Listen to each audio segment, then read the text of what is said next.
السلام علیکم ورحمۃ اللہ وبرکاتہ۔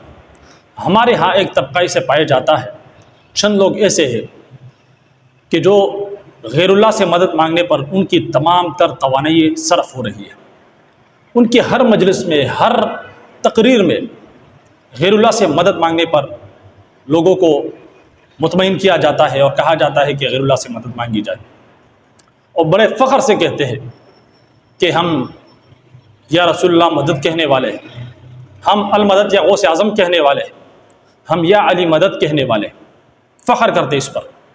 اس کے مقابلے میں اگر کوئی یا اللہ مدد کہتے ہیں، اللہ سے مدد مانگتے ہیں یا اللہ سے مدد مانگنے کا حکم دیتے ہیں، تو اس کو کہا جاتا ہے کہ بھئی یہ وہابی ہے، نعوذ باللہ۔ کیا قرآن مجید میں غیر اللہ سے مدد مانگنے کا حکم دیا گیا ہے؟ یہ ایک ایسا سوال ہے جو لوگ اس میں مبتلا ہیں۔ میری اس کلپ کو ذرا مکمل سنیے۔ یہ میں آپ سے سوال کرتا ہوں کہ کیا قرآن مجید میں اللہ رب العزت نے غیر اللہ سے مدد مانگنے کا حکم دیا ہے یا اللہ مدد مانگنے کا حکم کیا ہے؟ اللہ رب العزت سے مانگنے کا حکم دیا ہے۔ اسی طریقے سے رسول اللہ صلی اللہ علیہ وسلم کی تعلیمات کیا ہے، عملی طور پر، قولی طور پر، اور اسی طریقے سے صحابہ کرام کی تعلیمات کیا ہے؟ آج اس پر بات کریں گے۔ دیکھیے، جو قرآن مجید میں اللہ رب العزت نے جو سب سے پہلی صورت ہے نا، وہاں پر اپنے تعارف کے بعد جو سب سے پہلے فرمایا ہے وہ کیا فرمایا؟ ایاک نعبد و ایاک نستعین۔ ایاک جو ہی حصر کے لیے آتا ہے، تخصیص کے لیے آتا ہے کہ ایاک نعبد، ہم تیرے ہی عبادت کرتے۔ ایاک اس لیے آتا ہے کہ یہ خاص ہے، عبادت صرف اللہ رب العزت کے ساتھ خاص ہے۔ جس طریقے سے اللہ رب العزت کے ساتھ عبادت خاص ہے کہ عبادت اللہ رب العزت کی کرنی ہے، تو اسی طریقے سے وہ ایاک نستعین، اور ہم تجھ ہی سے مدد مانگتے ہیں، تو مدد مانگنا بھی اللہ رب العزت کے ساتھ ہی خاص ہے۔ لیکن اس کے برعکس یہ لوگ غیر اللہ سے مدد مانگنے پر زور دیتے ہیں۔ اسی طریقے سے قرآن مجید میں بے شمار جگہوں پر اللہ رب العزت نے فرمایا ادعوا ربکم تضرعا وخفیہ، پکارو اپنے رب کو تضرعا وخفیہ، گڑ گڑا کر اور آہستہ آواز سے، آہستگی سے بھی پکارو، گڑ گڑا کر بھی پکارو۔ کس کو؟ اپنے رب کو۔ ادعوا ربکم تضرعا وخفیہ، قل ادعوا اللہ او ادعوا الرحمن ایما تدعوا فلہ الاسماء الحسنی۔ اسی طریقے سے ادعونی استجب لکم، مجھے پکارو، مجھے۔ اللہ رب نے کیا فرمایا کہ مجھے پکارو، استجب لکم، میں تمہاری دعائیں قبول کروں گا، میں تمہاری پکار کو سنوں گا اور تمہاری مدد کروں گا۔ کہیں پر بھی اللہ رب العزت نے نہیں فرمایا کہ فلاں کو پکارو۔ اسی طریقے سے جناب نبی کریم صلی اللہ علیہ وسلم کی تعلیمات کیا ہے؟ آپ صلی اللہ علیہ وسلم کا عمل کیا ہے؟ آپ صلی اللہ علیہ وسلم کا عمل یہی ہے کہ آپ صلی اللہ علیہ وسلم کے اوپر جب بھی مشکل آتی، آپ 2 رکعت پڑھتے اور اللہ رب العزت کی طرف متوجہ ہوتے، اللہ رب العزت سے مانگتے، کسی اور سے نہیں مانگتے، اللہ سے مانگتے، اللہ کو پکارتے۔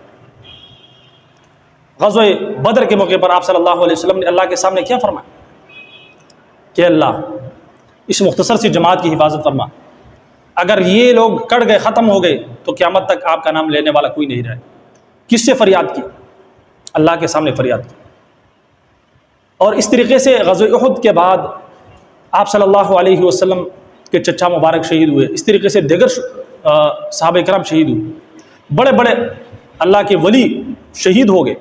کہ آپ صلی اللہ علیہ وسلم نے کبھی ان کی شہادت کے بعد ان کے قبروں پر جا کر ان سے مدد مانگی ہے، یا قبروں سے ہٹ کر کبھی حکم دیا ہے کہ آپ ان سے مدد مانگیں، ان کو پکاریں؟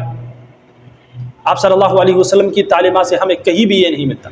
آپ صلی اللہ علیہ وسلم کی توحید کی دعوت دینے کے لیے آئے، اسی توحید کی بنیاد پر تو مکہ والوں نے ان کو ہجرت پر مجبور کیا، اپنے علاقے سے نکالا کہ صرف پکارو اللہ رب العزت کو، عبادت بھی اللہ کی اور مدد بھی اللہ ہی سے مانگی جائے گی۔